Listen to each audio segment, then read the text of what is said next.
What happens when the man who left you for a better life comes back just to rub it in your face? For Esther Vincent, the sting of betrayal was still fresh when her ex-husband Miles cornered her at her dead-end job. He wasn't there to apologize. He was there to show off his new fiancée and her blindingly expensive diamond ring, a symbol of everything he thought Esther wasn't. But he made one critical mistake. He underestimated her. He thought he had won the game of life, but he had no idea that while he was busy showing off a diamond, Esther was about to inherit the entire mine. This is the story of how a calculated act of cruelty backfired in the most spectacular way imaginable, leading one woman from a humble coffee shop to the helm of a $3 billion fortune. The bell above the door of the daily grind chimed a sound Esther Vincent had come to associate with the Sisyphean rhythm of her new life. Another customer, another forced smile, another latte that cost more than she made in an hour. It was a dreary Tuesday in November, the sky the color of dishwater, and the cafe was mostly empty. She was wiping down the sticky counter, the scent of stale coffee and disinfectant clinging to her cheap apron, when the bell chimed again. This time, however, it felt different. A cold draft snaked its way up her spine. She looked up and her heart plummeted into the worn-out soles of her sneakers. It was Miles Porter, her ex-husband, and he wasn't alone. Clinging to his arm was a woman who looked like she'd been assembled by an Instagram filter. Impossibly white teeth, a cascade of blonde extensions, and a tight pink dress that screamed new money. This was Tiffany Miller, the woman Miles had left her for. The woman he'd been seeing for 6 months behind her back before their decade-long marriage crumbled into dust and legal fees.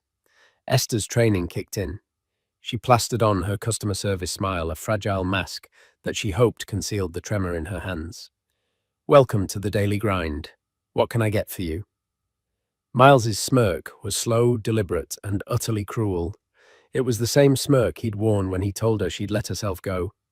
The same one he'd had when he packed his bags, telling her he needed a partner who was his equal, not an anchor. Well, Esther. "Fancy seeing you here," he said, his eyes sweeping over her uniform with theatrical disdain. "Still making coffee, huh? Good for you. It's important to have a hobby." Tiffany giggled, a high-pitched, tinkling sound that grated on Esther's nerves. "Oh, Miles, be nice," she cooed, though her eyes were anything but. They were scanning Esther from head to toe, a silent, brutal judgment.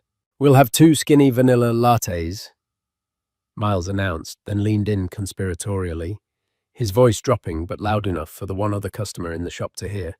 "Make them extra hot. Tiffany gets cold so easily. Don't you, babe?"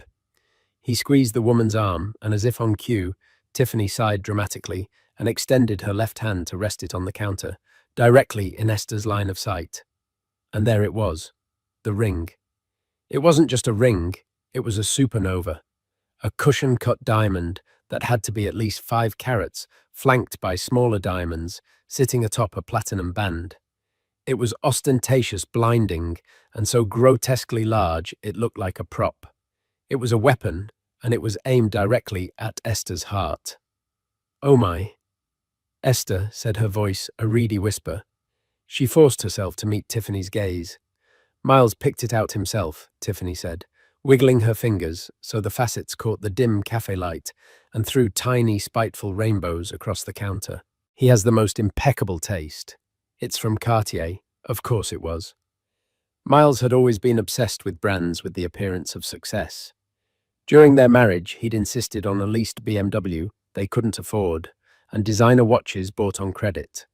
He'd criticized her for preferring classic films over blockbuster hits, for loving dusty old art history books more than glossy magazines. She was, in his words, unambitious and provincial. "It's lovely." Esther managed to choke out her fingers, tightening on the damp rag in her hand. The humiliation was a physical thing, a hot, creeping flush that spread from her chest to her cheeks. They hadn't come for coffee.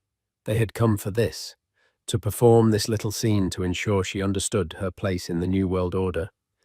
She was the discarded, dowdy wife, working a minimum wage job. They were the glittering, successful couple on their way to a life she could only dream of. Just lovely, Miles chuckled, a low, rumbling sound of pure condescension. Come on, Elle, you can do better than that. It's a VVS1D color. Cost more than my first condo. But you know, nothing's too good for my Tiff. He leaned over and kissed Tiffany's temple, a gesture of ownership. Every second felt like an eternity. Esther's mind raced, replaying the 1,000 sacrifices she had made for him. She'd put her own PhD in art history on indefinite hold to support his budding career in real estate. She'd edited his business proposals, coached him for presentations, and celebrated his every minor victory as if it were her own. She'd believed in him, in them, and this was her reward. She took a deep breath, forcing the air into her tight lungs. She would not cry, not in front of them. She punched their order into the register, her movements stiff and robotic. That'll be 12,050s. Miles pulled out a crisp $100 bill from a thick money clip. He'd never used a money clip when they were married. Keep the change, he said with a magnanimous wave of his hand. Looks like you could use it. The barb landed exactly as intended. It was a direct reference to the bitter divorce settlement where his lawyer had painted her as a freeloader, conveniently forgetting the inheritance she'd used to pay the down payment on their first home, the home he now shared with Tiffany. As Esther turned to the espresso machine, her back to them, she allowed a single hot tear to escape and trace a path down her cheek. The hiss of the steam wand was a welcome noise, drowning out the sound of their smug whispers. She worked on autopilot, her hands expertly tamping the espresso grounds and frothing the milk, a muscle memory from a life she never imagined for herself. She placed the 2 cups on the counter, careful not to look at the ring again. Here you are, she said, her voice flat, devoid of all emotion. Tiffany picked up her cup, her bejeweled hand looking absurdly out of place. Thanks, she chirped, then looked at Miles. Ready to go, honey? We have our tasting at Fiancée at 1. Fiancée, the 3 Michelin star restaurant they had once dreamed of going to for their 15th anniversary, an anniversary they never reached. Absolutely, Miles said, taking Esther in one last time. His expression was one of finality, of a chapter firmly and satisfyingly closed. Good seeing you, Esther. Take care of yourself. It wasn't a wish. It was a dismissal. They turned and walked out, the bell chiming their departure. The cafe was silent again, save for the hum of the refrigerator. Esther stood frozen, staring at the door, the ghost of that diamond seared onto her retinas. The $100 bill lay on the counter like a final insult. She didn't pick it up. Instead, she slowly unwound the fingers of her right hand from the rag she was clutching. Her knuckles were white. She looked down at her own hand. It was bare, save for a faint indentation on her ring finger where her simple, modest wedding band used to be. The humiliation burned, but underneath it, something else was beginning to stir. A tiny, cold ember of rage. Miles thought he had delivered the final blow. He thought he had won. In his small, superficial world of brand names and carrot sizes, he probably had. But as Esther finally reached for the $100 bill, a different thought took root in her mind. A quote from one of her beloved art history books about the nature of masterpieces. True value isn't always what glitters the most. Sometimes it's hidden in plain sight, waiting for the right eye to appreciate it. She crumpled the bill in her fist. He hadn't broken her. He had just set her free. And she was done with the daily grind. She was done being the victim in his story. It was time to start writing her own. The week after the ambush at the coffee shop was a blur of righteous fury and paralyzing self-doubt. Esther quit her job the very next day. She walked in, handed her apron to her surprised manager, and walked out without a word, leaving Miles's $100 tip in the jar. It was a small act of defiance, but it felt monumental.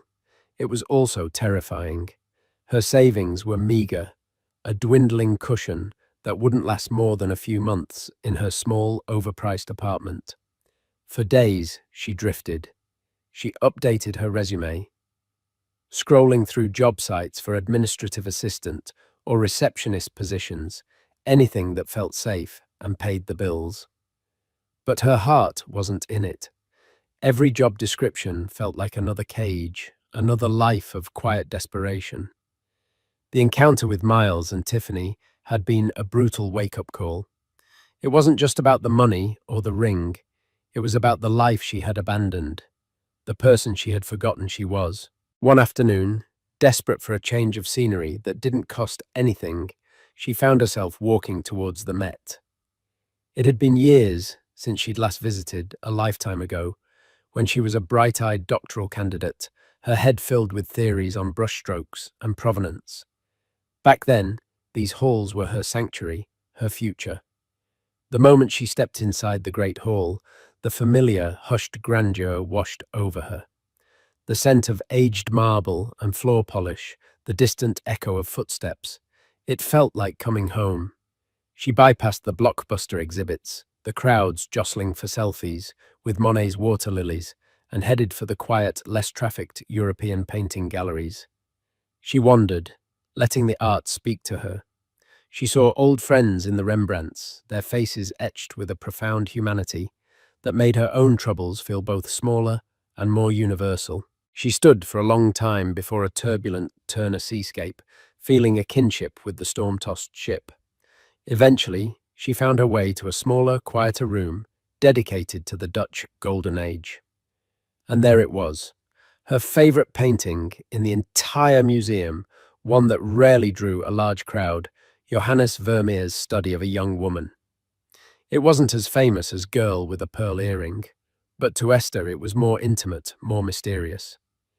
The subject's face, turned towards the viewer, held an expression of soft, melancholic introspection. The play of light on her satin yellow wrap was nothing short of miraculous. Esther sank onto the polished wooden bench opposite the painting, letting out a sigh she didn't realize she'd been holding. She wasn't just looking at the painting, she was communing with it. She noticed details she hadn't seen in years. The subtle way Vermeer used a green earth underpainting to give the flesh tones their pearlescent luminosity, the tiny precise daubs of lead tin yellow that created the illusion of shimmering fabric. "It's the light, isn't it?" The voice was deep calm and came from her right. Esther started pulled from her reverie. An older gentleman had taken a seat at the other end of the bench, his gaze also fixed on the Vermeer. He was impeccably dressed in a tailored charcoal suit that spoke of quiet generational wealth, not the flashy labels Miles favored. His silver hair was neatly combed, and his face was lined with the kind of wrinkles that came from thought and experience, not just age. He didn't just paint light. Esther replied, her voice soft, almost speaking to herself. He painted the air it moved through. He made it tangible. The man turned his head slightly, and his eyes, a startlingly clear blue, met hers. They held a spark of intelligent curiosity. That's a beautiful way to put it. Most people just say they like the colors. A small smile touched Esther's lips. For the first time in months, she felt a flicker of her old self. Most people don't spend enough time looking. They see, but they don't observe. Vermeer, he forces you to observe. Look at her pearl earring. It's just 2 strokes of paint, a bright highlight and a soft, reflected light off her collar. There's no hook, no setting, but our mind fills in the gaps. It's genius. The man listened intently, a slight smile playing on his lips. You're not just a casual admirer, are you? Esther felt a blush rise to her cheeks, but this time it wasn't from humiliation. It was the flush of being seen. She said the past tense, hanging in the air. I studied art history. I was working on my PhD, focusing on provenance and attribution in 17th century Dutch art. Was he prompted, gently? The story was a familiar bitter pill. Life happened, she said, offering a vague, sanitized version. I got married. My husband's career took precedence. It was a choice I made. a choice she was now paying for, she left unsaid. The man simply nodded, his expression unreadable but not unkind. He turned back to the painting. Provenance is a fascinating field. A painting's journey can be as compelling as the image itself. This one, he gestured to the Vermeer, had a rather interesting path. Owned by a baker's guild in Delft, disappeared during the Napoleonic Wars, resurfaced in a dusty Belgian estate in the 1880s. Each owner, each hiding place adds a layer to its story. Esther was stunned. This was not common knowledge found on the museum placard. This was deep academic detail. How did you know that? He finally turned to face her, fully extending a hand. Julian Devereux. And to answer your question, I know because my great-grandfather was the one who bought it from that Belgian estate. Esther's jaw nearly dropped. She shook his hand, his grip firm and warm. Devereux. The name was familiar. Devereux Holdings, a massive privately owned conglomerate with interests in technology, renewable energy, and she now recalled from a long-forgotten article one of the most significant private art collections in the world. This wasn't just a wealthy man. This was a titan. By some estimates, his family's fortune was north of 3 bars. Esther Vincent, she said, her voice barely a whisper. She felt suddenly underdressed, out of her depth. A pleasure, Esther Vincent. Julian said, his smile genuine. You have a remarkable eye. It's rare to find someone who speaks the language of art so fluently. Tell me, what do you think of the attribution of the concert, he asked, referencing the Vermeer stolen from the Isabella Stewart Gardner Museum. And just like that, they were off. For the next hour, they sat on that bench and talked. They debated the possible hands in Rembrandt's workshop, the influence of Caravaggio on the Utrecht school, and the modern techniques used to uncover forgeries. Esther felt alive. The dusty corners of her mind were being illuminated, the intellectual muscles she hadn't used in a decade, stretching and firing. She wasn't a barista. She wasn't a scorned ex-wife. She was a scholar. Julian listened more than he spoke, posing questions that were sharp and insightful, drawing out her knowledge, her passion. He didn't once ask what she did for a living now, where she lived, or if she was married. He was interested in her mind. Finally, looking at his classic Patek Philippe watch, he sighed. I'm afraid I have a board meeting I am inexcusably late for. He stood up, and Esther did as well, feeling a pang of disappointment that the conversation was over. Thank you, she said, her sincerity catching her by surprise. This has been wonderful. The pleasure was all mine, Esther, he replied. He reached into his suit jacket and pulled out a simple, elegant business card. It was thick cardstock, with only his name, a phone number, and an email address. No company logo, no title. I have a small collection of my own, he said with colossal understatement. Some pieces have questionable provenance that my curator and I have been debating for years. I would be very interested to hear your opinion on them sometime. No pressure, of course, just a thought. He handed her the card. Their fingers brushed, and a strange, unexpected warmth shot through her. I would love that, she said, her voice filled with a hope she hadn't felt in years. Excellent. I'll look forward to hearing from you, Julian, Devereux said with a final warm smile. He gave a slight nod and walked away, his confident, unhurried steps echoing softly in the gallery. Esther stood frozen for a long moment, staring at the small, cream-colored card in her hand. It felt heavier than a 5-carat diamond. It wasn't a symbol of what she'd lost. It was a key to a door she thought had been locked and bolted forever. Looking back at the Vermeer, she saw the woman in the painting differently. The melancholy was still there, but now Esther also saw a quiet resilience, a hidden strength. A woman with a secret waiting for the right person to come along and understand her worth. Esther stared at Julian Devereux's business card for 2 full days. It sat on her nightstand, a stark, elegant rectangle in the clutter of her modest life. It represented a world so far removed from her own that it felt like a fantasy. Doubts gnawed at her. Was he just being polite? A billionaire taking pity on a sad woman in a museum? The voice of Miles, ingrained in her psyche, whispered that she was out of her league, that she would only make a fool of herself. On the third day, fueled by a mix of desperation and a burgeoning, "What do I have to lose?" attitude, she composed an email. She rewrote it a dozen times, agonizing over every word, trying to strike the perfect balance between professional, intelligent, and not at all desperate. She finally sent it, her heart hammering against her ribs, and immediately regretted it. To her astonishment, a reply came within the hour. It was from Julian himself, not an assistant. It was warm, direct, and invited her to view his collection at his private gallery the following Saturday. The address he provided wasn't for a public museum, but for a discreet limestone townhouse on the Upper East Side. When the taxi pulled up, Esther felt a wave of intimidation. This wasn't just a home, it was a fortress of wealth and taste. She smoothed down her best and only blazer, a purchase from her grad school days, and took a deep breath before ringing the bell. The door was opened, not by a butler, but by Julian himself.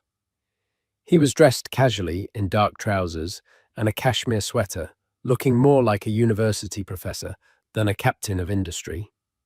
"Esther, I'm so glad you came," he said, his smile instantly putting her at ease. "Please come in." The interior was breathtaking, but not in the way she expected. There was no gaudy gold or ostentatious display. It was a masterpiece of understated elegance. Muted colors, rich textures, and everywhere art. A Calder mobile hung in the entryway, its delicate forms dancing in the light from a soaring skylight. A Rothko dominated one wall, its deep, meditative colors drawing you in. But this wasn't the main event. He led her through a set of unassuming double doors into another wing of the house. "My little hobby," he said, gesturing around. Esther's breath caught in her throat. It was a private museum-quality gallery spanning 2 floors. The lighting was perfect, the climate control a gentle hum. And the art. It was a stunning, curated journey through history. A Degas sculpture of a dancer, a small but vibrant Monet, a powerful Francis Bacon triptych. But the heart of the collection, as he had hinted, was the Dutch masters. There, on a velvet-covered wall, hung a Rembrandt portrait she had only ever seen in textbooks. Beside it, a Frans Hals that crackled with life. And in the center, a small, exquisite painting of an interior scene that was so clearly in the style of Vermeer, yet one she had never seen before. "This is the one I wanted you to see," Julian said, his voice soft. "It was sold to my father as a genuine Vermeer in the 1960s. The experts have been divided ever since." For the next 3 hours, Esther forgot who she was, where she was, and the mess her life had become. She was purely in her element. Julian provided her with a magnifying glass and a file containing all the existing research pigment analysis, X-ray radiography, and the painting's known and disputed provenance. She examined the canvas with a scholar's eye. She talked about the way the artist handled the perspective, the signature use of pointillé highlights on the breadbasket, the chemical composition of the ultramarine blue in the tablecloth. "The provenance is the problem," she finally said, looking up at him. "The paper trail goes cold between 1696 and 1822. But the canvas weave is consistent with Delft linen from the 1660s. And this," she pointed to a faint shape visible only under radiography, "is a pentimento. A figure of a man was painted out." Vermeer did the same thing in Girl Reading a Letter at an Open Window. He removed elements to enhance the sense of quiet solitude. Julian watched her, his expression one of deep admiration. "So what is your verdict, Miss Vincent?" She took a deep breath. "I believe it's authentic. But to prove it, you'd need to match the specific chemical signature of the lead-white paint to other authenticated Vermeer works. It's a specific isotope found in lead from the English Peak District, which we know he used. It's a long shot, but possible." He was silent for a moment. That's the most cogent and insightful analysis I've heard in 20 years of owning this piece. You have a gift, Esther. That day marked the beginning of something new. Julian began inviting her regularly, not on dates but as a paid consultant. He insisted on compensating her for her time, paying her a generous hourly rate that was more than she used to make in a day. It was a lifeline both financially and intellectually. She spent her weeks researching, poring over auction catalogues and scholarly articles, preparing reports for him. The work was invigorating, healing. It rebuilt her shattered confidence, brick by brick. Their professional relationship, slowly, organically, blossomed into a friendship. They would end their art sessions with lunch or dinner, talking for hours about everything from politics to travel to their pasts.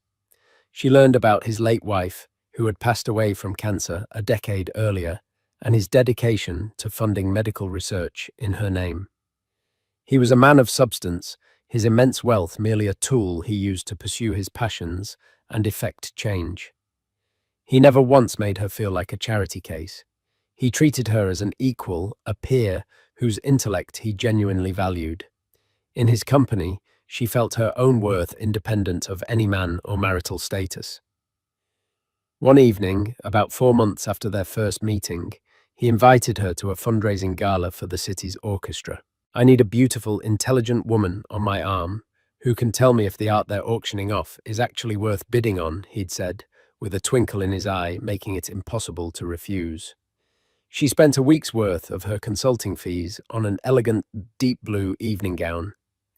When she met Julian in the lobby of the event, he looked at her, and for the first time she saw something more than just friendship in his eyes.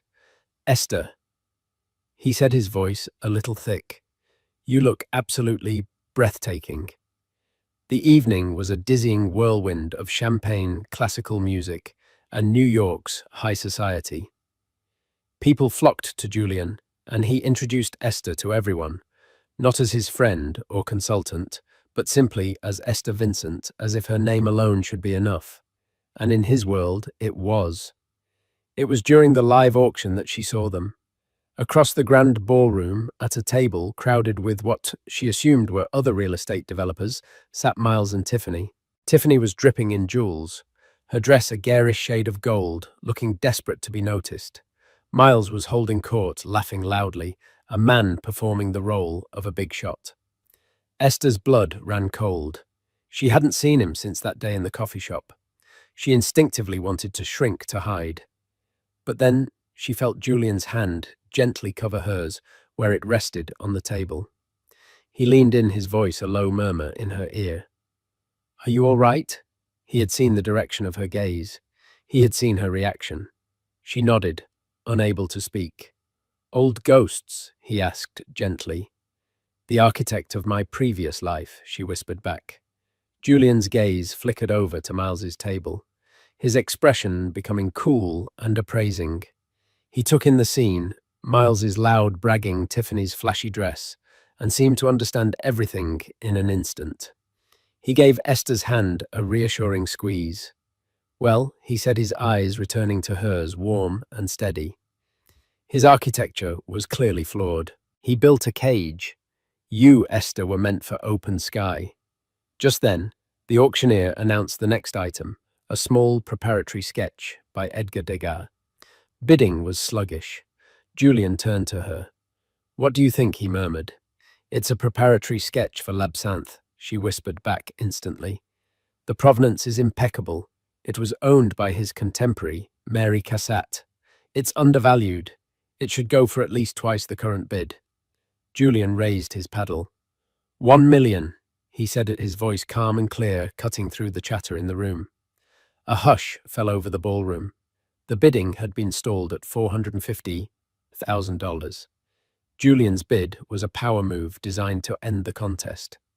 Esther could see Miles craning his neck, his eyes wide, trying to see who had made such an audacious bid. His eyes found their table. They locked onto Julian, then flickered to her. The look on his face was a priceless cocktail of shock, confusion, and dawning horror. It was as if his entire brain had short-circuited.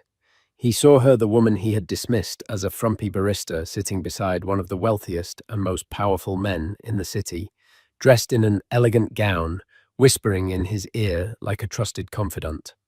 He looked from Esther to Tiffany, who was staring open-mouthed at the scene. For the first time, the 5-carat diamond on her finger looked small. It looked cheap. The gavel came down. Sold. To Mr. Julian Devereux. Julian turned to Esther, ignoring the buzz that had erupted around them. "Thank you for the excellent advice," he said, with a soft smile. "I believe I just got a bargain." In that moment, Esther felt a profound shift. The last vestiges of Miles's power over her crumbled to dust. He was no longer the villain in her story. He was just a man at a table across the room, a footnote in a chapter she had already finished reading. Her world was here now beside this kind, brilliant man who saw her not for what she had been, but for everything she was. The sight of Esther at the gala, seated beside a man like Julian Devereux, did more than just shock Miles Porter. It ignited a toxic obsession. His entire sense of self-worth was built on the narrative that he had upgraded, that he had won. Esther's apparent success didn't just challenge that narrative, it shattered it. The next day, he wasn't celebrating his own status. He was furiously Googling Julian Devereux. The search results were a series of blows to his ego. Devereux Holdings, the multi-billion-dollar fortune, the philanthropy, the world-renowned art collection. This wasn't just some rich old man Esther had latched onto. This was royalty. How he seethed to Tiffany pacing their sterile white-on-white living room. How does she go from frothing milk to that? It doesn't make any sense. She doesn't know anyone. She doesn't do anything. Tiffany, who was more concerned about which photo from the gala to post on Instagram, was growing tired of his fixation. Maybe she got lucky, Miles. Who cares? "We're happy, aren't we?" she asked, holding up her phone to admire a selfie. "Does this filter make my ring look bigger?" But Miles couldn't let it go. It was a personal affront. In his mind, Esther's triumph was his failure. He started digging, calling old mutual friends, trying to piece together the story. The scraps he gathered only fueled his rage. He learned she was working for Devereux as an art consultant. Consultant, he scoffed. "She's a gold digger, that's what she is. She must have planned this, played the victim, trapped him with some sob story. He's an old man. He's probably lonely and senile. She's taking him for everything he's got." This became his new gospel.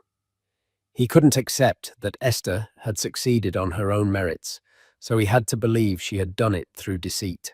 And if she was a deceitful gold digger, then it was his duty, his right to expose her, to save Julian Devereux from her clutches, and in doing so, restore his own sense of superiority. His first move was a pathetic, transparent attempt to reconnect. Esther was at her apartment one afternoon when her phone buzzed with a text from an unknown number. "Hey, Elle, it's Miles. I saw you at the gala. You looked great. Listen, I've been thinking a lot about us lately. I think I made a huge mistake." Esther stared at the message, a bitter laugh escaping her lips. A mistake. His mistake wasn't leaving her. His mistake was thinking she'd still be waiting in the ruins he'd created. She deleted the message without a reply. When his text went unanswered, he grew bolder. He found the email address for Devereux Holdings' general inquiry line. Posing as a concerned friend, he crafted a venomous, anonymous email. "To whom it may concern. I am writing out of grave concern for Mr. Julian Devereux. I have recently learned that he has become involved with a woman named Esther Vincent. While she may present as intelligent and charming, I feel it is my moral duty to warn you that this woman is a master manipulator with a history of opportunism. She is a classic gold digger who preys on wealthy, established men. Her recent divorce left her with nothing, and she is clearly desperate. I urge you to investigate her background thoroughly before she can inflict any serious financial or reputational damage on Mr. Devereux and his company, a friend of the family." The email was flagged by Julian's long-serving and fiercely loyal chief of staff, a formidable man named Arthur Vincent. the shared surname with Esther, was a coincidence that did not go unnoticed. Arthur, a man whose job was to anticipate and neutralize threats, immediately launched a quiet, thorough background check on Esther. He was protective of Julian, especially since his wife's passing, and the email, though anonymous, had the ring of a jilted ex-lover. A few days later, Julian invited Esther for dinner at his townhouse. He seemed quieter than usual. After the plates were cleared, he looked at her, his blue eyes searching her face. Esther. He began, his tone serious. There's something I need to discuss with you. It's a bit delicate. Her heart sank. This was it. He'd found out about her barista job, her tiny apartment, the messy details of her divorce. He was going to let her go. He slid a tablet across the table. On the screen was the anonymous email. She read it, her face paling. The words were a twisted distortion of her life, painting her as a conniving predator. The humiliation she felt was acute, but it was quickly replaced by a cold fury. This was Miles's handiwork. The language, the sneering superiority masquerading as concern, it was unmistakably him. My chief of staff, Arthur, brought this to my attention, Julian said calmly, watching her reaction. He's very protective. He ran a background check on you. Esther flinched as if struck. Oh, he found out about your previous job at the coffee shop. Julian continued. He found out about the details of your divorce settlement, namely that your ex-husband's business was built on seed money you provided from a family inheritance, a fact his lawyers managed to obscure. He also discovered that your ex-husband, Miles Porter, recently closed a big real estate deal with a competitor of mine and has been bragging all over town about his trophy fiancée. Esther looked up stunned. She had never told Julian these details. She had been too proud, too ashamed. Julian reached across the table and placed his hand over hers. His touch was warm and steady. Esther, did you think I was interested in you because of some fabricated pedigree? I am a 70-year-old man who has built an empire. I can spot a sycophant or a fraud from a mile away. They are all I meet. They flatter, they fawn, they agree with everything I say. He paused, his gaze softening. From the first moment we spoke in front of that Vermeer, you have never been anything but yourself. You've challenged me, you've taught me things, and you've never once asked me for anything other than respect for your opinion. You are the most genuine person I have met in decades. Tears welled in Esther's eyes, not of shame, but of overwhelming relief and gratitude. The person who wrote this email, Julian said, his voice hardening as he gestured to the tablet, is a small, bitter man. He is threatened not by who you are with, but by who you are. He tried to diminish you so he could feel big, and he failed. He picked up the tablet and deleted the email with a decisive swipe. Now, that's the end of that. Arthur has been instructed to route any further correspondence from a friend of the family directly to the trash. Let's talk about something more interesting. I was looking at the preliminary sketches for the new wing of the Children's Hospital. The conversation shifted, but the moment hung in the air, a profound turning point. Miles's attempt to poison their relationship had backfired spectacularly. Instead of creating doubt, it had swept away all of Esther's remaining insecurities. It had forced a level of honesty and vulnerability between her and Julian that might have taken months to achieve otherwise. By trying to expose her as a fraud, Miles had only succeeded in revealing the depth of her character and the strength of Julian's trust in her. Meanwhile, Miles's obsession was beginning to corrode his own life. His work suffered. He lost a major client because he was too busy stalking Esther's non-existent social media than preparing for a presentation. His relationship with Tiffany was also fraying. "Why are you always talking about her?"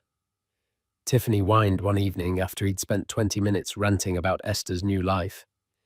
"It's like you're more interested in your ex-wife's life than ours. Don't you love me?" "Of course I love you, babe," he said distractedly, scrolling through gossip sites for any mention of Devereaux. "It's the principle of the thing. She's making a mockery of me." "No." Miles, Tiffany, said, her voice unusually sharp. She held up her left hand, the giant diamond glittering under the halogen lights of their kitchen. This was supposed to be the mockery. We were supposed to be the winners. But all you do is look over your shoulder at her. It's starting to feel like we're the ones who lost. The accusation hit him like a physical blow. He had no answer, because deep down, in a place he would never admit, he was starting to feel the very same way. He had traded substance for shine, and now, watching Esther from afar, he was beginning to understand the terrifying difference. The bond between Esther and Julian, solidified by Miles's failed sabotage, deepened into a quiet, profound love. Theirs was a companionship of minds and souls. With Julian, Esther felt she had finally come home to herself. He championed her ambitions, encouraging her to formally re-enroll in her PhD program with Devereux Holdings, offering to fund her research entirely. She was no longer just a consultant. She was becoming a respected scholar in her own right, preparing to publish a paper on her findings about the disputed Vermeer. One crisp spring evening, almost a year after they first met, Julian took her to a private dinner at the Modern, the restaurant overlooking the Abbey Aldrich Rockefeller Sculpture Garden at MoMA. The garden was closed to the public, empty and serene under the moonlight. After a meal filled with easy laughter and conversation, Julian grew quiet. He reached across the table, taking both of her hands in his. "Esther," he began, his voice imbued with a gentle gravity. "A year ago, I was a man who was content. My life was full, my work was meaningful, but I lived primarily in the past and the future, in the memory of my wife, and in the legacy I would leave behind. I wasn't truly living in the present." His thumb traced a line over her knuckles. "Then I met a woman who was looking at a Vermeer, and she taught me how to see the world again. Not just the art, but everything. The light, the details, the beauty in the quiet moments. You brought the present moment back into my life, and you filled it with a joy I thought was gone forever." Esther's heart swelled, her eyes shimmering with emotion.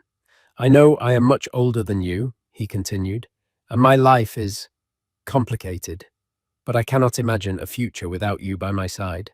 Not as my consultant or my friend, but as my partner, my wife." He slid from his chair and knelt on one knee, a gesture of such timeless, humble devotion that it took her breath away. He opened a small velvet box, and inside was not a monstrous, flashy diamond like Tiffany's. It was a ring of breathtaking, unique beauty. The center stone was a magnificent, flawless sapphire, the color of the deepest twilight sky. It was a royal blue cushion cut, around 10 carats, but its value wasn't just in its sunwoods. It was flanked on either side by 2 shield-cut diamonds set in a platinum band that was intricately engraved with a subtle Art Deco pattern. It was a piece of art, a statement of taste and history, not just wealth. "This was my grandmother's," Julian said softly. "The sapphire is from Kashmir, a region whose mines were depleted over a century ago. They are the most coveted sapphires in the world because of this velvety cornflower blue. It's called the Devereux sapphire. Like you, Esther, it is beautiful, brilliant, and exceedingly rare. Esther Vincent, will you do me the extraordinary honor of becoming my wife?" Tears streamed freely down her face as she nodded, unable to speak. "Yes," she finally breathed. "Yes, Julian. Of course, yes." He slid the ring onto her finger. It was a perfect fit. It felt not like a possession, but like a promise, a symbol of a love that was built on substance, respect, and a shared view of the world. The news of the engagement of Julian Devereux, one of the world's most elusive billionaires, to the relatively unknown Esther Vincent, was an explosion in the worlds of finance and society. The story was picked up by the New York Times, Forbes, and even the International Society pages. The articles weren't gossip, they were feature pieces. They detailed Esther's scholarly background, her rediscovery of her passion, and framed the story as a meeting of minds. They mentioned her upcoming publication and her role in advising the Devereux Art Foundation. She was not portrayed as a gold digger, but as a formidable intellectual who had captured the heart of an equally formidable man. For Miles Porter, the news was a public execution of his ego. He was in his office trying to salvage a deal that was going south when his phone started buzzing incessantly. A colleague forwarded him the Times article. He clicked the link and his world tilted on its axis. Billionaire Julian Devereux to wed art historian Esther Vincent. He read the article, his face turning a blotchy red. It praised her. It lauded her keen eye and sharp intellect. It referred to him indirectly as her previous marriage from which she had emerged to reclaim her promising academic career. He was a footnote, a nobody. Then he saw the picture of the ring. It wasn't the size of the stone that struck him, but its undeniable elegance. It made Tiffany's Cartier diamond, which he had been so proud of, look like something from a shopping mall. It was common. It was new money. The Devereux sapphire was legacy history, an entirely different universe of wealth. He stumbled out of his office and drove home in a blind rage. He found Tiffany in their walk-in closet, trying on a new dress. "Did you see it?" he snarled, throwing his phone onto the pristine white ottoman. Tiffany picked it up and read the headline. Her perfectly made-up face fell. She scrolled down to the picture of Esther, looking radiant and sophisticated, the deep blue sapphire magnificent on her hand. An ugly envy twisted Tiffany's features.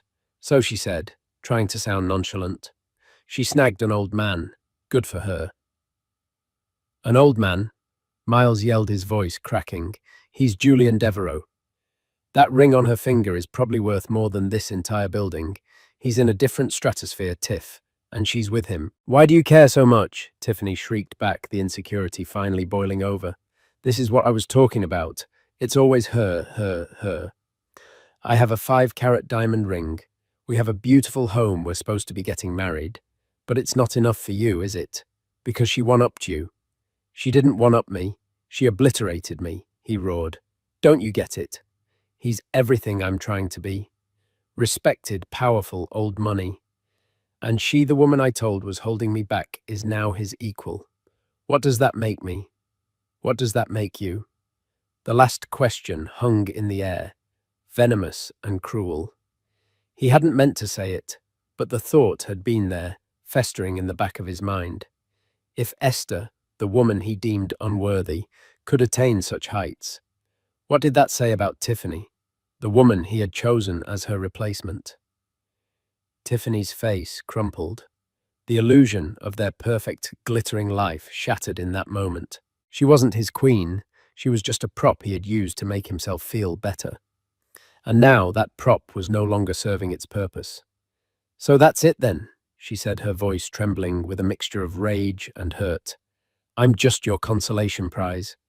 She wrenched the huge diamond ring from her finger and threw it at him. It bounced off his chest and clattered onto the floor. "Keep it," she sobbed. "Maybe you can trade it in for a shred of dignity." "I'm done. I'm done competing with a ghost. You didn't just lose her, Miles. You just lost me, too."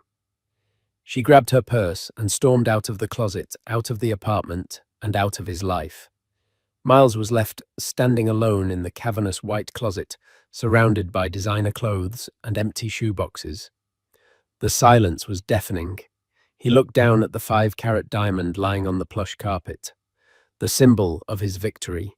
It looked pathetic, a tiny, glittering monument to everything he had so spectacularly lost. 6 months after an elegant wedding at their Hamptons estate, Esther's new life was in full bloom. Now, Dr. Esther Vincent Devereux.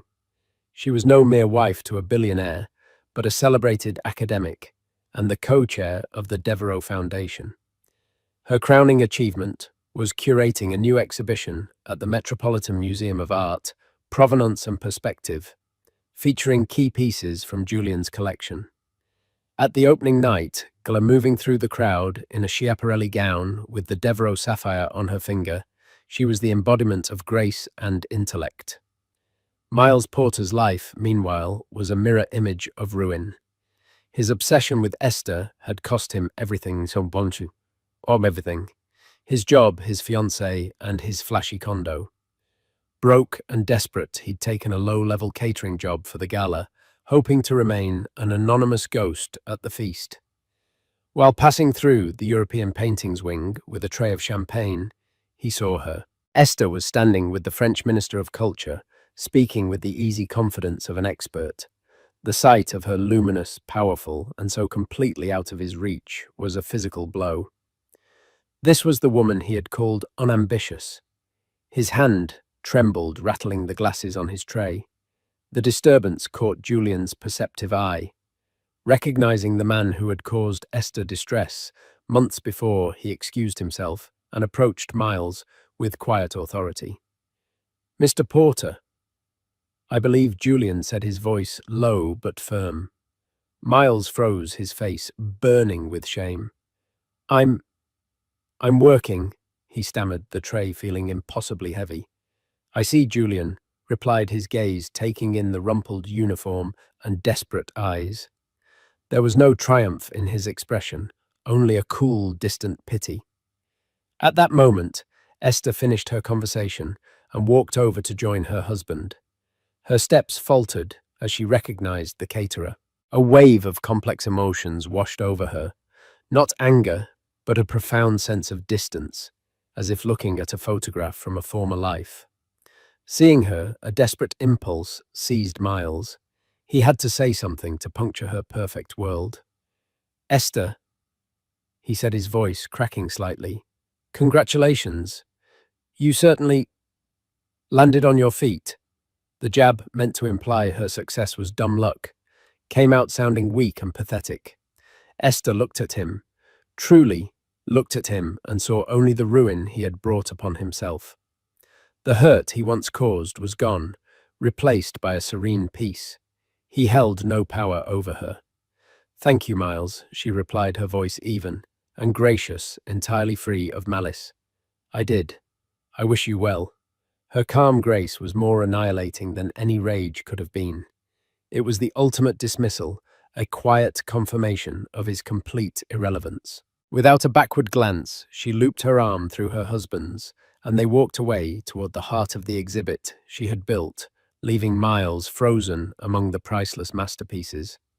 He stood alone in the hallowed halls, a ghost surrounded by tangible proof of legacy and true worth. In their silent, imposing presence, he was forced to finally confront the truth: he had traded a masterpiece for a trinket. He hadn't just lost a wife. He had lost an entire world, whose value he had been too blind to ever see, authoring his own lonely, insignificant end. Esther's story isn't just about the dramatic reversal of fortunes. It's a powerful reminder that true value is never determined by someone else's opinion. Miles measured worth in carats and brand names, a shallow currency that ultimately left him bankrupt in every way that matters. Esther, on the other hand, rediscovered her worth by investing in herself, in her passion, her intellect, and her resilience. She didn't seek out a fortune. She became the kind of person a fortune is built around. Her triumph wasn't marrying a billionaire. It was becoming a woman who was his equal, a masterpiece in her own right. It's a stunning example of poetic justice, proving that the best revenge isn't revenge at all. It's building a life so full and brilliant that the past simply fades into irrelevance. If the flashbulbs were a symphony of adoration, and Bentley Ashford was its conductor, each blinding pop was a note of validation, a testament to his arrival. On his arm, Isabella Monroe was the perfect accessory, a goddess sculpted from victory and silk, her youth a vibrant contrast to the life he'd left behind. He smirked, the familiar curl of triumph on his lips. This wasn't just an awards night, it was his coronation. He had shed his past, his mousy, unassuming ex-wife, and emerged reborn in the crucible of public acclaim.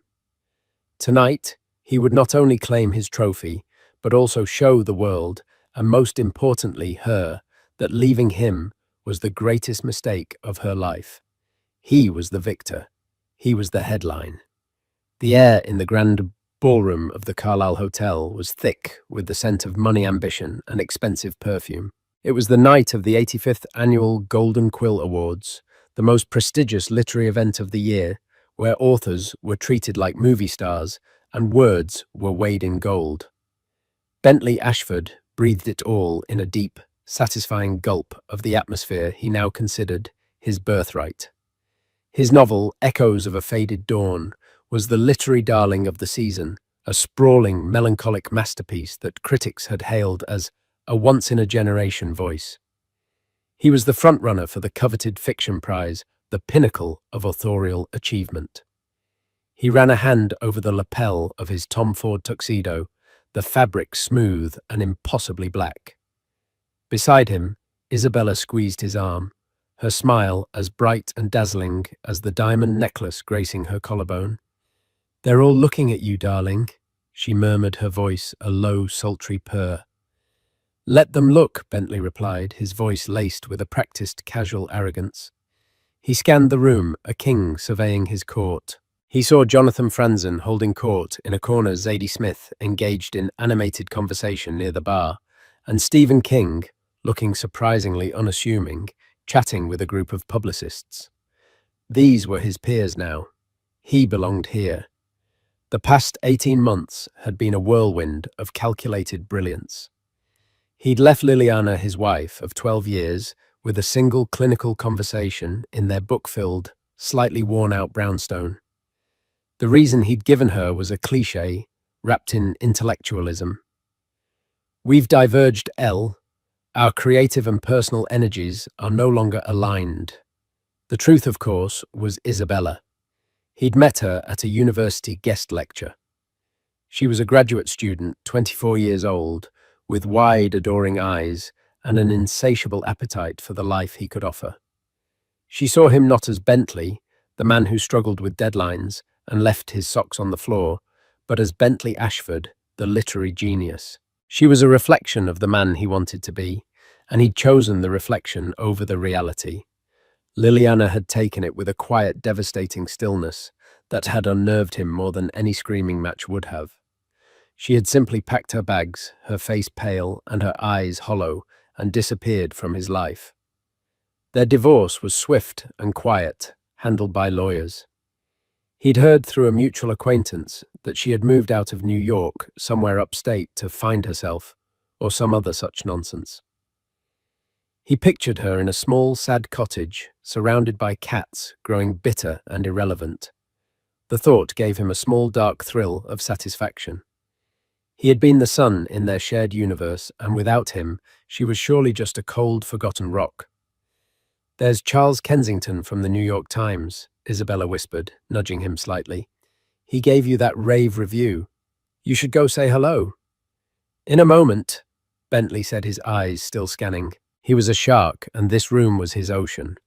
Every handshake, every nod, every shared laugh was a strategic move. He was building his brand, cementing his legacy. The award tonight would be the final immutable stone in the foundation of his new life. He and Isabella began their slow, deliberate procession through the room. Hands were shaken, backs were slapped, compliments were exchanged like currency. Bentley was charming, witty, and self-deprecating, in just the right measure, a performance he had honed to perfection. Isabella was his silent, beautiful echo, smiling graciously, her presence a constant, glittering reminder of his virility and success. "Bentley, my boy," a booming voice called out. It was Arthur Mason, his former father-in-law, and ironically, the head of the Mason publishing house, which had not published Echoes of a Faded Dawn. Arthur was a man built like a bulldog, with a gruff exterior that hid a shrewd business mind. "Arthur," Bentley said, his smile tightening almost imperceptibly. "Good to see you." Arthur's eyes flickered to Isabella, a quick, dismissive glance before settling back on Bentley. "Quite a night for you. I read the book. Powerful stuff." "Thank you, Arthur. That means a lot." "Yes, well," Arthur grunted, taking a sip of his scotch. "It had a familiar rhythm to it, a certain cadence. Reminded me of some of Liliana's early prose, back when she used to write. Bentley felt a flash of ice in his veins. He forced a laugh. Liliana. Oh, she was a wonderful editor, a great first reader, but she never had the patience for the long haul. She was a sprinter, not a marathon runner. It was a line he'd used before. It neatly packaged Liliana's abandoned creative ambitions into a tidy, dismissible box. Arthur just grunted again, his gaze unreadable. Well, enjoy your night, Bentley. You've certainly worked hard to get here. The words were polite, but the tone felt like sandpaper. Arthur turned and walked away, leaving Bentley feeling strangely exposed. What was that about? Isabella asked, a slight frown marring her perfect brow. He seemed odd. He's old school, Bentley said, waving a dismissive hand. Still bitter I didn't sign with his house. And he's Liliana's father. Familial loyalty and all that. He quickly steered her toward the bar, eager to wash the taste of the encounter away with champagne. The lights in the ballroom began to dim, signaling that the ceremony was about to begin. Guests began to move towards their assigned tables. Bentley and Isabella were seated at a prime spot right near the stage, sharing a table with his agent, his publicist, and the editor-in-chief of a major magazine. The buzz in the room was electric, a collective hum of anticipation. Bentley felt his heart begin to beat a little faster. This was it, the culmination of everything. He reached under the table and squeezed Isabella's knee. She looked at him, her eyes shining. "You're going to win," she mouthed. He knew she was right. He leaned back in his chair, a picture of confidence, and allowed himself a moment of pure, unadulterated triumph. He had it all: the woman, the fame, the masterpiece. He was untouchable. He thought for a fleeting second of Liliana in her sad little cottage. He hoped with a savage sort of pity that she was watching the live stream, that she was witnessing his ascent. He hoped it was destroying her. It was then that a subtle shift occurred in the room's atmosphere. A quiet murmur started near the grand entrance, a ripple that spread outwards table by table. Conversations faltered, heads turned. The focused energy of the room suddenly found a new, singular focal point. Bentley followed the collective gaze, annoyed at the interruption. What could possibly be more important than the start of the ceremony? And then he saw her. The doors were being held open by two staff members, and framed in the doorway was a woman. No, not just a woman. She was a vision. She wore a gown of midnight blue silk that seemed to drink the light falling from her shoulders in a cascade of liquid elegance. A constellation of sapphires and diamonds glittered at her throat. Her hair, which he remembered as a simple shoulder-length brown, was now a rich, dark auburn swept up in an intricate style that showcased the elegant line of her neck. But it was her face that made the air leave Bentley's lungs. The features were the same, but they were rearranged, sharpened by a confidence so profound it was almost a physical force. The hesitant uncertainty he had known was gone, replaced by a cool, placid serenity. Her smile was small, subtle, but it held a universe of secrets. It was Liliana. His Liliana. But it was not. It was a complete stranger, wearing his ex-wife's face. The room was filled with a stunned, reverent silence, punctuated by the frantic, sudden explosion of flashbulbs from the paparazzi who had scrambled back to the entrance. They had missed her on the red carpet, a cardinal sin they were now desperately trying to rectify. Bentley sat frozen, his champagne glass halfway to his lips. He felt Isabella stiffen beside him. Who is that?" she whispered, her voice tight with a mixture of awe and dawning apprehension. Bentley couldn't answer. His throat was a desert. His world, so perfectly constructed, so solid and certain just moments before, had developed a hairline crack. And then he saw the man whose hand she was holding. He was tall, dressed in a bespoke suit that was the epitome of understated power. His face was sharp, intelligent, with piercing grey eyes, and a stillness that commanded attention more than any boisterous display ever could. Bentley recognized him instantly, not from literary circles, but from the covers of Forbes and the Wall Street Journal. It was Damian Blackwood, the Damian Blackwood, the reclusive, mysterious tech billionaire, the man who had revolutionized data encryption, who owned half of Silicon Valley, and whose net worth was a figure with so many zeros it seemed fictional. A man who never attended public events, ever. And he was here at the Golden Quill Awards holding Liliana Mason's hand as if it were the most natural thing in the world. He leaned down and whispered something in her ear, and Liliana laughed. It wasn't the quiet, breathy laugh he remembered. It was a full, melodious sound that seemed to fill the sudden silence in the room. The crack in Bentley's world widened into a chasm. This was impossible. This was a hallucination. Liliana, his quiet, mousy, irrelevant Liliana with Damian Blackwood.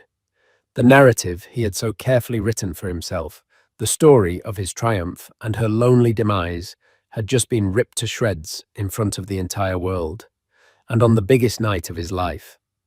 The maitre d', flustered and awed, rushed forward to greet the couple. As they were led into the room, every eye followed them. No one was looking at Bentley Ashford anymore. The conductor had lost his orchestra. The spotlight hadn't just moved, it had been stolen by a ghost from his past resurrected and shining with a brilliance he could never have imagined. The silence in the ballroom was a living thing, a palpable pressure that had replaced the earlier buzz of excitement. It was the kind of silence that follows a lightning strike when the world holds its breath, waiting for the thunder. Bentley felt it in his chest, a heavy, suffocating weight. His mind, usually a rapid-fire processor of wit and strategy, was a blank, static-filled screen. Liliana and Damian Blackwood moved through the room with an unhurried grace that only amplified their magnetic pull. They weren't just walking, they were gliding on a current of their own making. The whispers started then, a sibilant tide rising in their wake. "Is that Damian Blackwood? What is he doing here? And who is she? She's stunning. Wait, that's Liliana Mason, Bentley Ashford's ex-wife." That last exclamation, uttered by a well-known gossip columnist at a nearby table, was a gunshot in the quiet room. Heads swiveled from Liliana back to Bentley, their expressions a cocktail of shock, pity, and delicious Schadenfreude-fueled curiosity. Bentley felt hundreds of pairs of eyes on him, dissecting his reaction. He felt his face flush a hot, creeping tide of humiliation. He was no longer the man of the hour. He was a spectacle, a supporting character in a drama he hadn't known was being written. "Bentley," Isabella hissed, her voice sharp with panic. Her hand was gripping his thigh under the table, her nails digging into the fine wool of his trousers. "What is going on? Why is she here with him?" "I don't know." Bentley managed to choke out the words, tasting like ash. He took a gulp of his champagne, but it did nothing to quench the fire in his throat. The maitre d' was leading Liliana and Damian to a table. Not just any table. It was a specially prepared table for two, placed in a prime location that hadn't been there 10 minutes ago. It was a power move so blatant and yet so elegant that it was breathtaking. They hadn't come to fit into the evening. The evening was reforming around them. Damian pulled out Liliana's chair, a gesture of old-world courtesy that seemed utterly natural. As she sat, her midnight blue gown pooling around her, she let her gaze drift across the room. For a brief, heart-stopping moment, her eyes met Bentley's. There was no anger in her look, no hatred, no pain. There was something far worse, a calm, dispassionate assessment, the kind one might give to a piece of furniture or a distant, uninteresting memory. In that single glance, she dismissed 12 years of their shared life. She saw him, the man who had shattered her heart, and she looked right through him as if he were made of glass. Then she turned her attention to Damian, a warm, genuine smile gracing her lips, and Bentley Ashford ceased to exist for her. The thunder that followed the lightning strike was the collective exhale of the room, the immediate eruption of frantic, hushed conversation. Phones were already emerging from beneath tablecloths. The story of the night had irrevocably changed.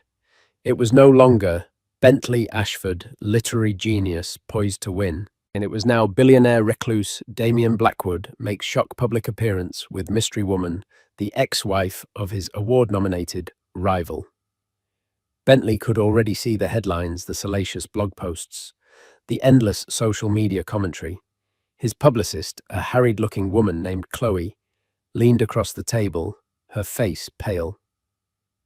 Bentley, just stay calm. Don't react. We can manage this. Manage what?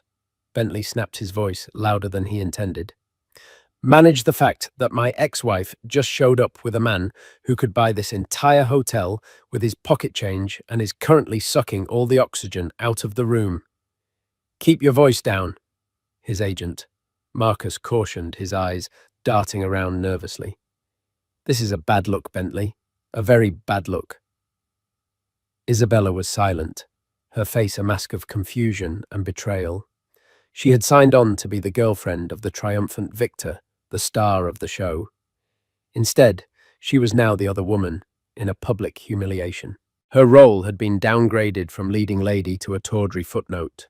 She looked from Bentley's angry, blotchy face to Liliana's serene, luminous one, and a flicker of something doubt, perhaps, or dawning comprehension crossed her features. The lights dimmed further, and a spotlight hit the stage. The host, a famous comedian known for his sharp wit, walked out to the podium. Good evening, ladies and gentlemen, and welcome to the Golden Quill Awards. We have a lot of literary talent in the room tonight, and apparently... He paused, letting his eyes drift pointedly towards Damien Blackwood's table. Some serious venture capital, too. I guess the rumor is true, the publishing industry really is looking for a new business model. A wave of laughter, slightly strained, rippled through the room. The host had acknowledged the elephant, and in doing so, had cemented its importance. Bentley wanted to slide under the table. He felt a bead of sweat trickle down his temple. The ceremony began, but the proceedings were a blur to Bentley. Awards were given for poetry, for biography, for debut novel. Winners gave heartfelt, emotional speeches, but the room's attention was divided. Every few minutes, a surreptitious glance would be thrown toward Liliana and Damien's table. They seemed oblivious, lost in their own world. They spoke quietly. He would occasionally reach across and touch her hand, and they shared a bottle of wine that had been brought specifically for them, its label one. Bentley had only ever read about. He couldn't focus. The words of the speakers turned into a meaningless drone. The applause was a distant roar. His mind was a maelstrom of rage, jealousy, and a terrifying, unfamiliar feeling of helplessness. How had this happened? The Liliana he knew was quiet, intellectual, and deeply insecure about her place in the world. She was the one who edited his manuscripts, who organized his research, who reminded him of appointments. She was the scaffolding that held up his genius essential, but meant to be unseen. The woman across the room was a different species entirely. She radiated a confidence that came from deep within, a self-possession that no amount of money or fame could buy. It was the one thing he could never give her, because his own confidence was a fragile construct built on external validation. He remembered her writing. Arthur was right. There was a cadence in Echoes of a Faded Dawn that was hers.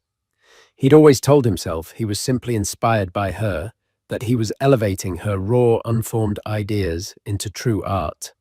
He'd read her journals, her abandoned short stories, absorbing her unique way of seeing the world, of phrasing a feeling. He saw it as a collaboration, albeit an uncredited one. He was the artist, she was the muse. But now, looking at the woman she had become, a dark, venomous thought slithered into his mind. What if he had it backwards? What if he was the parasite and she was the host? He pushed the thought away violently. It was absurd. He was the genius. The critics had said so. The next award, the presenter on stage announced, is for the highest honor in American letters, the Golden Quill for fiction. This was it, the main event. Chloe put a reassuring hand on his arm.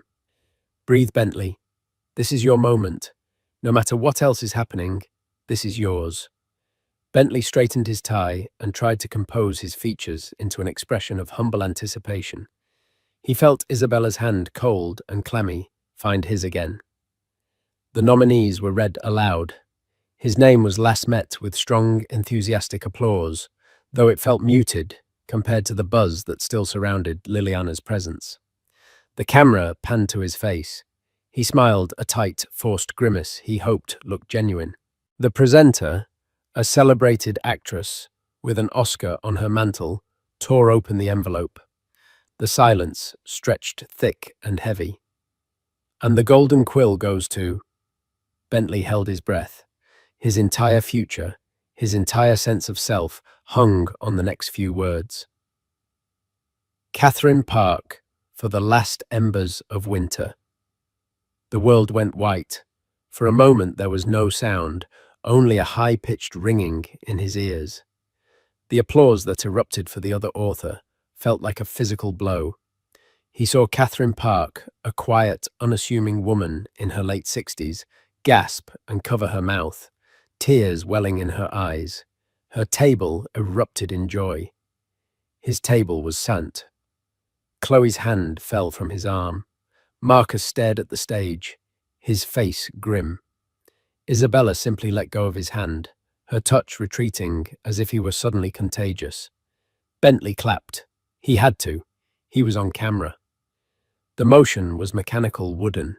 His face felt like a plaster mask that was about to crack. He had lost. On the night his ex-wife had returned from the dead to publicly humiliate him, he had lost. It wasn't just a defeat. It was an annihilation. His eyes against his will were drawn back to Liliana's table. She was politely applauding the winner, a small, serene smile on her face. She hadn't even looked at him. His failure was as irrelevant to her as his success would have been. Damien Blackwood leaned over and offered her his arm. She took it, and together they stood up. They had no reason to stay. They hadn't come for the awards. They had come for something else entirely.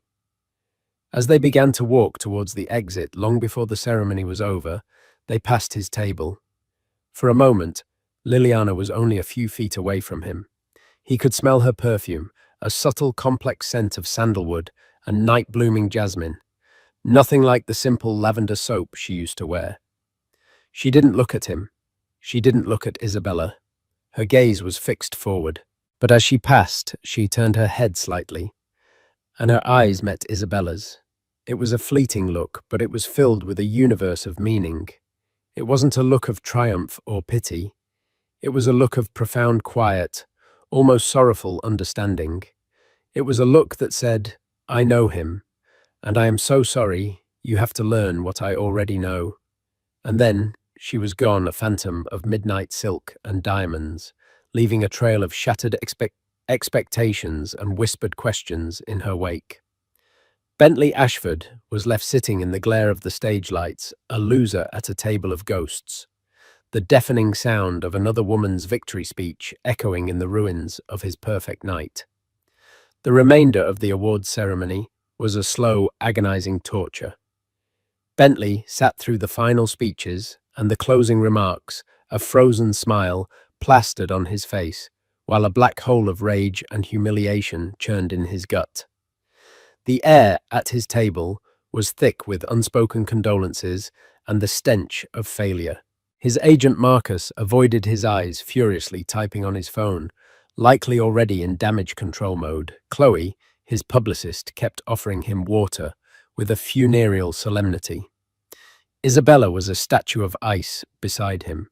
She had withdrawn completely, her vibrant energy extinguished. The diamond necklace that had looked so triumphant earlier now seemed like a glittering noose around her neck. She had hitched her wagon to a falling star, and the reality of her predicament was dawning on her in real time, in a ballroom filled with the most influential people in their world. When the ceremony finally ended and the lights came up, a cage of politeness descended. People from other tables began to approach. "Tough break, Bentley." Catherine's book was a surprise, but a worthy one. You were robbed, Ashford. Absolutely robbed. Better luck next time. Echoes was a masterpiece. The words were meaningless platitudes, the social lubricant required to move past an awkward moment. Bentley knew what they were really thinking, what they would whisper about the moment they were out of earshot. They weren't just talking about him losing the award, they were talking about him losing everything. He had been publicly upstaged, cuckolded, not by a rival author, but by a titan of industry, and his carefully crafted persona had been shattered. The after-party was being held in an adjacent salon, a swirl of jazz music, clinking glasses and loud relieved chatter. Normally, Bentley would have been in his element here holding court, accepting congratulations. Tonight, the thought of entering that room felt like marching to his own execution. "I'm not going," he said to Marcus, his voice low and tight. "You have to," Marcus insisted, his face strained. "If you disappear, you look weak. You have to go in there, hold your head high, congratulate Catherine Park, and act like you don't have a care in the world. It's the only play we have." Isabella finally spoke, her voice thin and brittle. "I have a headache. I think I'm going to go home." She didn't look at him. She was already detaching, creating distance. "Fine." Bentley snapped his control, fraying. "Go." He didn't care. At that moment, she was just another part of the evening's spectacular failure. She flinched as if he'd struck her, then turned and walked away without another word, melting into the crowd, heading for the coat check. Her retreat was another public wound, another drop of blood in the water, for the sharks to scent. Steeling himself, Bentley followed Marcus towards the after-party. As he stepped through the archway, a wall of noise and forced merriment hit him. He felt intensely conspicuous, as if a spotlight was following him, illuminating his shame. And then he saw them. They hadn't left the hotel. Liliana and Damien Blackwood were in a secluded alcove of the salon speaking with a small select group of people. Bentley recognized them instantly. Michael Linton, the chairman of a major Hollywood studio, and Ari Emanuel, the notoriously powerful CEO of the talent agency WME. This wasn't a social call. This was a business meeting disguised as a casual chat. The sight sent a fresh wave of venom through Bentley's veins. It all clicked into place. This wasn't a random act of revenge. This was a strategic, calculated strike. She hadn't come here just to upstage him. She had used his night, the platform he had built, as a launchpad for her own ambitions. She was leveraging the attention, the buzz, the sheer shock of her appearance with Damien Blackwood to make deals with the most powerful men in entertainment. He couldn't stand it. The injustice, the sheer audacity of it was more than he could bear. His ego, bruised and bleeding, demanded action. He needed to reassert control, to puncture the serene, untouchable bubble she had created around herself. Ignoring Marcus's frantic whispered, "Bentley, don't!" He broke away and began to walk towards the alcove. As he approached, the conversation paused. 4 pairs of intensely powerful eyes turned to him. Michael Linton and Ari Emanuel looked at him with mild professional curiosity. Damien Blackwood's grey eyes were cool and unreadable, as impenetrable as a fortress wall. Liliana's expression was one of mild, weary surprise, as if she were spotting a persistent insect she thought she'd already swatted away. "Bentley," she said, her voice even. There was no warmth in it, just acknowledgement. "Liliana." He began, forcing a smile that felt like a snarl. "I must say I'm surprised to see you. I didn't think literary awards were quite your scene anymore. I pictured you more upstate, with a garden." He gestured vaguely, trying to paint a picture of the quaint, irrelevant life he had imagined for her. Liliana's smile didn't waver. "People change, Bentley, and gardens require patience. It turns out my talents were better suited to a different kind of cultivation." Her eyes flickered briefly towards Damien and the other men. Bentley pressed on, fueled by a desperate need to land a blow. "And you've certainly found a powerful benefactor." He let the word hang in the air, weighted with insinuation. He glanced at Damien Blackwood, a direct challenge. "Damien, An unexpected pleasure. I wasn't aware you were a connoisseur of modern fiction. Damien Blackwood didn't rise to the bait. He simply inclined his head slightly. I'm a connoisseur of brilliance, Mr. Ashford, in any form it takes. His gaze rested on Liliana with an admiration so genuine it made Bentley's stomach clench. And Liliana is one of the most brilliant people I've ever met. The compliment was delivered with such quiet sincerity that it completely disarmed Bentley's insinuation. It wasn't a boast, it was a statement of fact. Bentley turned his attention back to Liliana, his voice dripping with condescension. Well, I'm glad to see you've landed on your feet. After everything, I was worried. This finally seemed to elicit a flicker of a real emotion from her, a spark of something that looked like pity. You were never worried, Bentley, she said, her voice soft, but carrying a devastating clarity.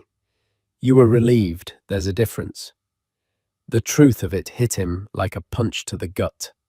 Michael Linton and Ari Emanuel were now watching the exchange with undisguised interest, their predator's instincts sensing a story far more compelling than any manuscript. I only ever wanted what was best for you, Bentley lied, trying to regain his footing. No, Liliana corrected him gently. You only ever wanted what was best for you. You just needed me to believe it was for me. It was a neat trick. For a while. She paused, then delivered the killing blow, a verbal coup de grace. The thing you never understood, Bentley, is that I wasn't the scaffolding holding you up. I was the foundation. And when I left, I took it with me. I just hope for your sake that what you built on top of it isn't as hollow as I suspect it is. Every word was a perfectly aimed dart. She had just articulated his deepest, most terrifying fear and laid it bare in front of these titans of industry. The cadence, she had mentioned the familiar rhythm Arthur Mason had noted. It was all tied up in that one word, hollow. He was speechless. His wit, his arrogance, his entire arsenal of verbal weaponry was gone. He was standing there, exposed and empty-handed. Damien Blackwood stepped forward slightly, a subtle but unmistakable move to end the conversation. Gentlemen, he said to Linton and Emmanuel, his voice calm and commanding, I believe we were discussing the film rights. Film rights. The words barely registered. Bentley. Damien said, his grey eyes finally locking onto his with a chilling intensity. Congratulations on your nomination. It's a significant achievement, to be recognized for your work. It was the most brutal insult of the night. The bland, polite, utterly dismissive congratulations of a superior being. He was swatting Bentley away, not with anger, but with indifference. He was dismissing him as a minor nuisance, a footnote to their far more important conversation. Bentley felt a hot flush of shame so intense it was dizzying. He had come over to reclaim his power to inflict a wound, and instead he had been dismantled piece by piece with surgical precision. He hadn't just lost the battle, he had been erased from the war. He mumbled something incoherent, a pathetic excuse for a retreat, and turned. As he walked away, he heard Ari Emanuel's distinct, gravelly voice pick up the conversation as if he'd never been there. So about the protagonist, Ari said. The story of a woman finding her voice after being silenced. It's powerful. We see a major star in the role. The narrative arc is incredible. Bentley froze. They weren't talking about his book. They were talking about hers, about her life, about the story he had tried so hard to erase. His humiliation was now complete. He was not only the villain in her story, he was a footnote in the lucrative deal being made about it. He stumbled through the crowd blind to the faces deaf to the music and fled the party, escaping into the cold, indifferent New York night. The next morning, Bentley awoke to the aggressive grey light of a New York hangover. His head throbbed in time with the city's distant sirens. The tuxedo from the night before was crumpled in a heap on the floor of his sterile minimalist apartment, an apartment he'd chosen specifically because it was the aesthetic opposite of the warm, cluttered brownstone he had shared with Liliana. Isabella was gone. There was no note, just an empty space on the pillow beside him, and the faint, lingering scent of her perfume, a ghost of his failed triumph. He stumbled to the kitchen and fumbled with the espresso machine, his hands shaking. He needed caffeine, but what he really craved was validation. He needed to see his name in print, to see the narrative of the night spun in his favor. Perhaps some critics would argue he was robbed. Perhaps the focus would be on his literary merits, not the red carpet drama. With a trembling finger, he tapped open the browser on his phone. The New York Times, the arts section. The headline was a punch to the face. Blackwood's surprise appearance at Golden Quills fuels Hollywood speculation. Liliana Mason, ex-wife of nominee Ashford at center of mystery deal. His name was there, but only as a subordinate clause, a piece of identifying information for the real star of the story, Liliana. The article barely mentioned his book or his loss. Instead, it was a breathless piece about Damien Blackwood's unprecedented appearance, accompanied by a stunning photo of him and Liliana. They looked regal, powerful, a modern-day power couple. There was a smaller, unflattering, candid shot of Bentley, caught mid-sentence as he confronted them, his face tight with anger. He looked petty and small. He clicked on another link, a popular culture blog. The headline was even more brutal. Awkward night for author Bentley Ashford as ex-wife steals show with billionaire beau, then he loses top prize. The article was a gleeful blow-by-blow account of his public humiliation. It quoted anonymous sources from the party who described his meltdown and Isabella's hasty exit. It was filled with speculation about Liliana and Damien, painting her as a mysterious phoenix rising from the ashes. He threw his phone across the room. It clattered against the wall and slid to the floor, the screen dark. He was trapped. The narrative was out of his control. He had spent his entire career mastering words, bending them to his will, to create fictions that the world adored. Now, the unassailable truth of reality reported in a million pixels and gallons of ink was crushing him.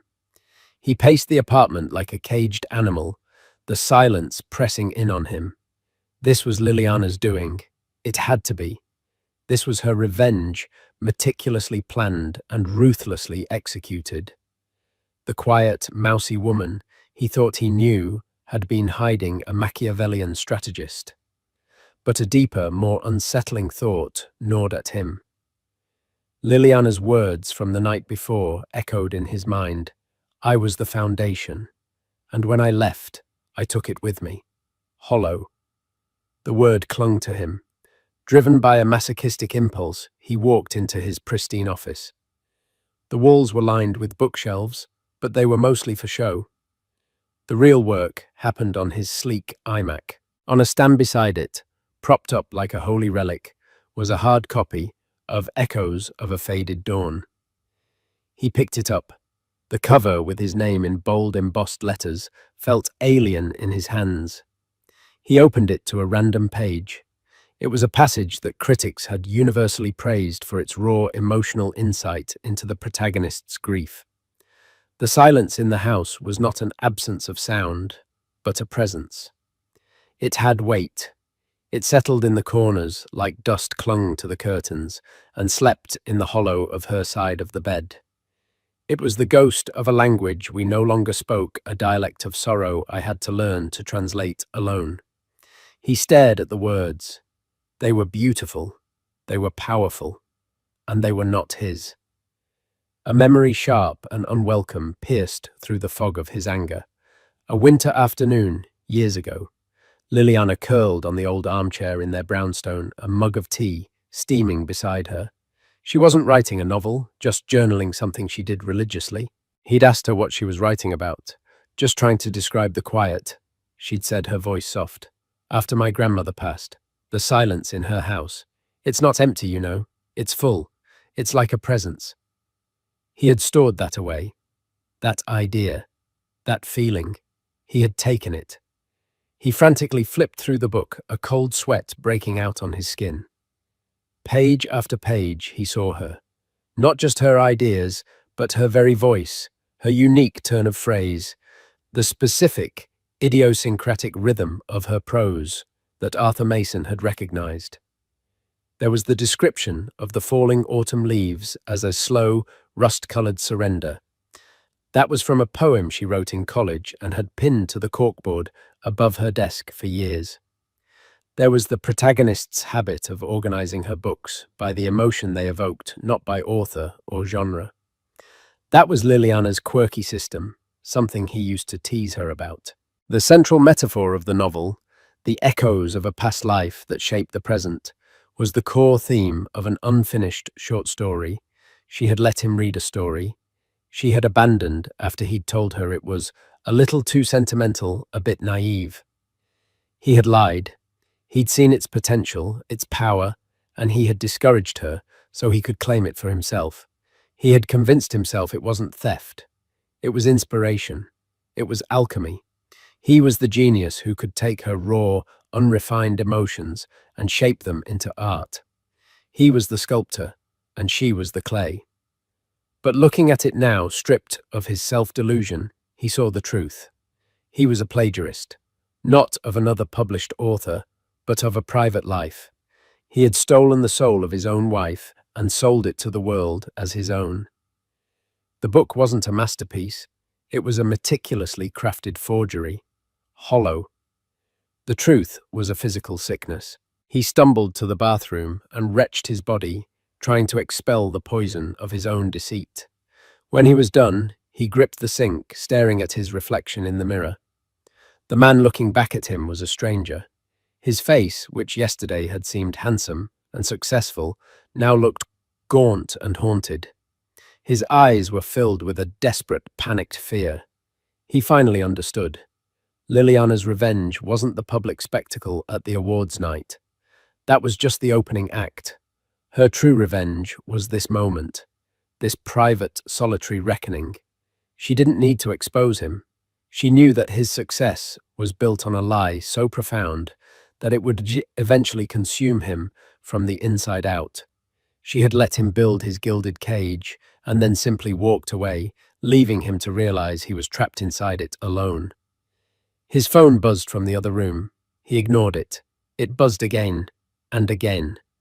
A frantic, insistent rhythm, finally driven by a sliver of desperate hope that it might be Isabella calling to reconcile. He retrieved it from the floor. The screen was cracked, but it lit up with a string of texts from his agent Marcus. "Call me now. A journalist just contacted me. A guy named Marcus Thorne. No, not me, another Marcus. He's asking about your early drafts. He's asking about Liliana's old writings. Someone talked Bentley. He says he has copies of her journals. Bentley, for the love of God, call me. What the hell is going on?" The blood drained from his face. It wasn't just a private reckoning anymore. The ghost he had tried to contain within the pages of his book was breaking free. The foundation Liliana had taken with her was beginning to crumble, and the entire hollow edifice he had built was about to come crashing down on his head. Bentley awoke to the aggressive grey light of a New York hangover. The tuxedo from the night before was a crumpled heap on the floor of his sterile minimalist apartment. Isabella was gone. There was no note, only an empty space on the pillow beside him, a ghost of his failed triumph. He stumbled to the kitchen, his hands shaking, bypassing the espresso machine for his phone. He needed to see the narrative to find some spin that might salvage his pride. He found none. The headlines were a public execution. The New York Times, Blackwood's surprise appearance at Golden Quills. Fuels Hollywood speculation. Liliana Mason, ex-wife of nominee Ashford at center of mystery deal. His name was a footnote. A culture blog was more brutal. Awkward night for author Bentley Ashford as ex-wife steals show with billionaire beau, then he loses top prize. The article featured an unflattering candid of him confronting Liliana. His face tight with anger, making him look petty and small. He hurled the phone across the room, the clatter of its impact, a pathetic echo in the vast, silent apartment. The narrative was out of his control. He paced the room like a caged animal, Liliana's words from the party ringing in his ears. I was the foundation, and when I left, I took it with me. Hollow. The word clung to him. Drawn by a masochistic impulse, he walked into his office. There on its stand like a holy relic was a copy of Echoes of a Faded Dawn. He picked it up, the cover with his name in bold letters, feeling alien in his hands. He opened it to a random page, a passage praised by critics for its raw emotional insight. The silence in the house was not an absence of sound, but a presence. It had weight. It settled in the corners like dust. A dialect of sorrow I had to learn to translate alone. He stared at the words. They were beautiful, and they were not his. A memory pierced through his anger, sharp and unwelcome.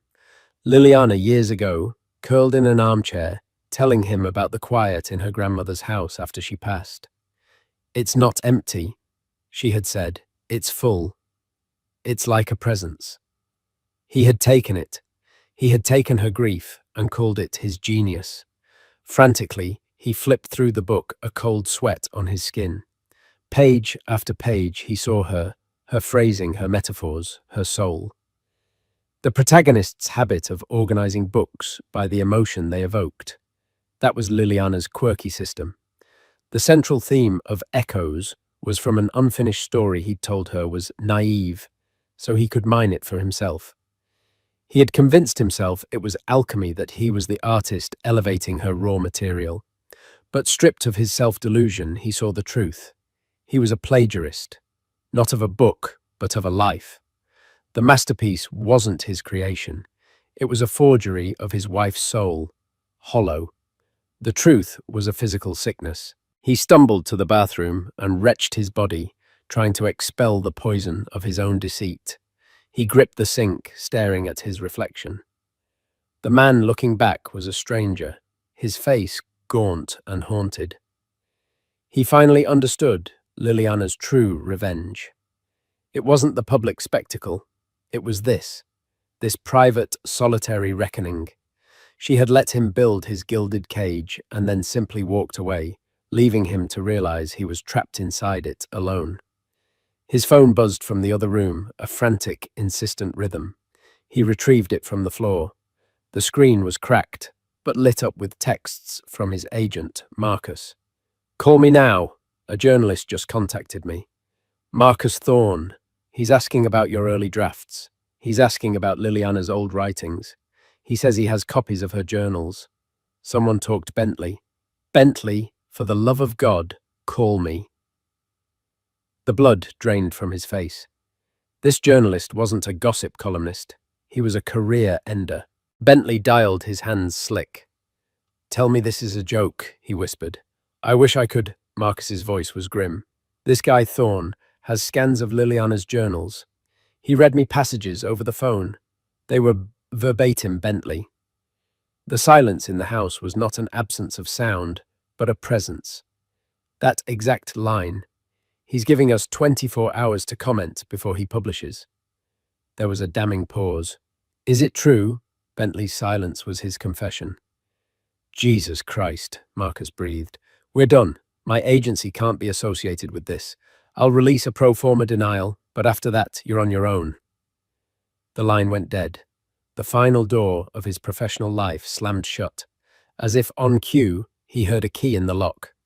Isabella stepped inside, not with the hesitant air of a returning lover, but with the grim purpose of an undertaker. She carried an empty tote bag. "Isabella," he began. "Don't," she said, holding up a hand. She walked past him to the bedroom and began methodically collecting her things. "What are you doing?" he asked, his voice cracking. She faced him, her eyes clear and cold, all adoration replaced by a profound disappointment. "Last night," she said, when she looked at me, "your ex-wife, she didn't look angry. She looked sorry for me. I didn't understand it then, but I do now. She knew who you were, and she knew I was about to find out." A bitter laugh escaped her. "I was such a fool. I believed it all, the genius, the masterpiece. I thought I was part of your story, But I was just a prop you used to hurt her. That's not true. He pleaded the words, sounding false even to him. Isn't it? She replied, her voice soft with a sad finality. You don't love me, Bentley. You love how I made you feel. You love the reflection I showed you. But the man in that reflection isn't real. She zipped her bag and walked to the door. Is the book a misunderstanding, Bentley? She asked, her voice laced with a final chilling question. Or is it just the one lie you finally got caught telling? She didn't wait for an answer. She walked out, closing the door gently behind her. The soft click echoed the one from his phone call. He was utterly alone now, stripped of his award, his reputation, his agent, and his lover. He was just a hollow man in an empty apartment, waiting for the world to learn the truth. The story broke, not with a bang, but with the devastating precision of a surgeon's scalpel. Marcus Thorne's article in The Atlantic, titled "The Echo in the Room," laid Bentley's literary theft bare. It wasn't an accusation, it was an autopsy. Side-by-side comparisons of Liliana's private journals and Bentley's published prose were irrefutable. The piece was impeccably researched, quoting old friends who remembered Liliana's unique voice, and even her father Arthur Mason, who simply stated, "My daughter is, and always has been, a brilliant woman. I'm glad the world is finally getting a glimpse of it." The professional fallout was immediate and absolute. Sterling and Ross halted all printing of Echoes of a Faded Dawn. The Golden Quill Committee officially rescinded his nomination, and his name became toxic overnight. Bentley retreated into a self-imposed darkness in his apartment, a ghost in the life he'd built, haunted by the constant, silent pulse of notifications on his phone, each one another nail in his career's coffin. In stark contrast, Liliana Mason's star ascended. She remained elegantly silent on the scandal itself, a move that amplified her dignity.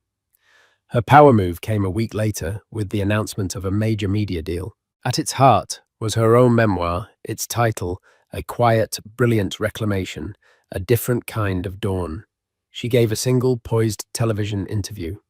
She spoke with profound intelligence about the journey of finding one's own truth and the silencing of creative voices, but never once uttered Bentley's name. He was simply a chapter I have closed. Bentley watched from his darkened living room, finally understanding. Her power didn't come from Damian Blackwood or public revenge. It came from the unshakable confidence of someone who had survived a fire and knew with absolute certainty who she was. Months bled into a bleak winter. Bentley's finances collapsed under the weight of his disgrace. He was forced to sell the apartment, his art, and his designer furniture, the props for a life that was no longer his. He moved into a small, anonymous room, a nobody in a city that had once worshipped him. One afternoon, he saw her book displayed in a shop window. The cover was a simple, powerful photograph of Liliana, her gaze direct and strong. It was a #1 bestseller. With the last of his cash, he bought a copy and sat on a park bench, reading the final chapter. Her words were not for him, but they struck him with the force of a final judgment. "Some have called my story one of revenge," she wrote. "It is not. Revenge is a conversation with the past. I am only interested in a conversation with the future. Justice is not about punishing those who wronged you. It is about building a life so full and true that their chapter becomes an insignificant footnote. The greatest power is not to destroy, but to create." Bentley closed the book. A cold, single tear traced a path through his unshaven cheek. It was a tear of pure annihilation. She hadn't just defeated him, she had transcended him entirely. He was the footnote, a faded echo. He was left with nothing but the truth in a profound and empty silence, the utter absence of the man he had pretended to be. And so the curtain falls on Bentley Ashford, a man who flew too close to a sun he did not create. His story serves as a chilling reminder that success built on deceit is a house of cards destined to collapse under the weight of truth. It wasn't the public spectacle or the loss of a trophy that destroyed him. It was the quiet, undeniable power of a voice he tried to silence. Liliana Mason didn't seek revenge in the traditional sense. Her victory was far more profound. She reclaimed her narrative, her art, and her life, proving that the most powerful spotlight is the one that shines from within. What did you think of Liliana's ultimate triumph? Was it poetic justice or something more? Let us know your thoughts in the comments below.